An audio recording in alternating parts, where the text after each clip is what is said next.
그 기분이 약간 울적할 때 이게 잠시 지나가는 그런 감정인지 아니면 우울증인지 이거 어떻게 구분할 수가 있을까요? 네, 하도 뭐 우울증 이런 얘기 많이 하니까 아마 이런 게 궁금하신 분들 많으실 것 같아서요.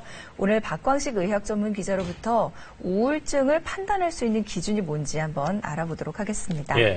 어려운 문제인 것 같은데요? 네, 이 우울증에 걸리면요, 이 과도하게 고통이 예민해지는데요. 그리고 기쁜 일에는 또 무감각해집니다. 이 상태가 심해지면 절망감이 커지고요. 미래에 대한 두려움 때문에 차라리 고통을 줄이기 위해 극단적인 선택을 할 수가 있습니다. 그래서 우울증 진단 기준이 있는데요. 한번 그림을 보시면요. 이런 우울감이나 무력감, 이 둘 중에 하나는 있어야 하고요. 체중이나 식욕이 변한다든지 잠을 잘 못 자거나 전반적으로 축 처지는지 살펴봐야 합니다. 또 피로감이나 에너지가 떨어져 있고 스스로 무가치하게 느끼거나 부적절한 죄책감에 시달리기도 합니다. 그러다 보니까 이 집중력은 물론 결정을 내리기가 어렵고 심지어 죽음에 대한 생각이나 자살까지 생각하게 됩니다. 이 방금 말한 9개 증상 중에요. 5개 이상 해당되면 우울증이라고 진단할 수가 있습니다. 예. 근데 우울증 말고도 조울증이라는 게 있잖아요. 예. 조울증도 물론 조증이 있지만 우울한 감정을 함께 느낄 수 있는 건데 이건 두 개가 차이가 어떻게? 예, 일단은 먼저 우울증은요. 방금 앞서 이야기했던 증상이 2주 이상 지속되면 이 주요 우울증이라고 진단할 수가 있습니다. 네. 예.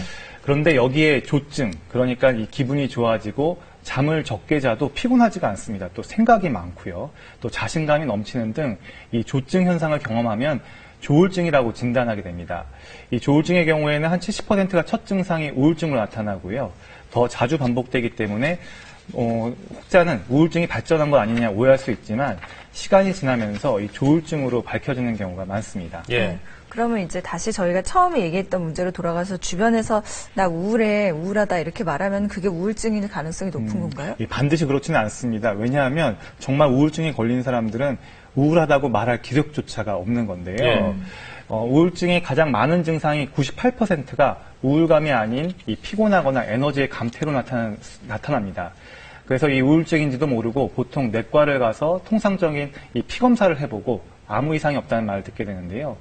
그리고 이 두 번째로 많은 증상이 바로 불안감입니다. 이 불안감이 심한 우울증은요, 너무 고통스럽기 때문에 이 자살 시도와 같은 위험한 행동을 할 가능성이 높아서 이 상세한 주의가 필요합니다. 그리고 이 우울감의 경우에는요, 아침에 심하다가 오후가 되면 좀 나아지는 게 일반적입니다. 그래요? 예. 근데 우울증 치료하다 보면 이제 약 처방 받아서 먹게 되는데 이 약이 좀 안 좋지 않을까 이렇게 좀 걱정하시는 분들도 사실 계시거든요. 예. 뭐 그런 오해 충분히 있을 수 있는데요. 일단 우울증의 기본 치료 원칙은 바로 이 항우울제입니다. 이 최근 20년간 이 항우울제가 발전해서요, 우울증 치료도 크게 발전했는데요. 이 약물 치료에 대한 걱정도 많지만 결론적으로 항우울제는 습관성이 생기지 않아서요, 중독성이 없고 장기간 복용을 해도 이 신체적 이상을 초래하지 않습니다. 네. 임신 중에도 사용이 가능한 만큼 이 안전하기 때문에 이 복용에 대해서 전혀 걱정할 필요가 없습니다. 이보다 더 중요한 건 이 항우울제 복용 방법인데요. 해열제처럼 약을 먹자마자 우울 증상이 좋아지는 것이 아니라 꽤 긴 시간 꾸준히 복용해야 효과가 나타납니다. 먼저 이 전문가의 말 한번 들어보시죠. 항우울제를 복용하고 나서 우울 증상이 나아지는데 6에서 8주 정도의 그 기간이 걸립니다. 그렇지만 나아졌다고 해서 약물을 바로 중단하면 다시 우울 증상이 나빠지는 경우들이 많습니다. 그래서 항우울제는 적어도 6개월 이상, 그 이상 기간 약물을 유지하는 것이 좋습니다.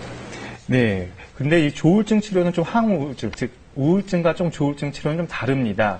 이 우울증엔 주로 항우울제가 사용되지만 조울증에는 감정의 증폭을 줄여주는 이 기분 안정제가 추가됩니다.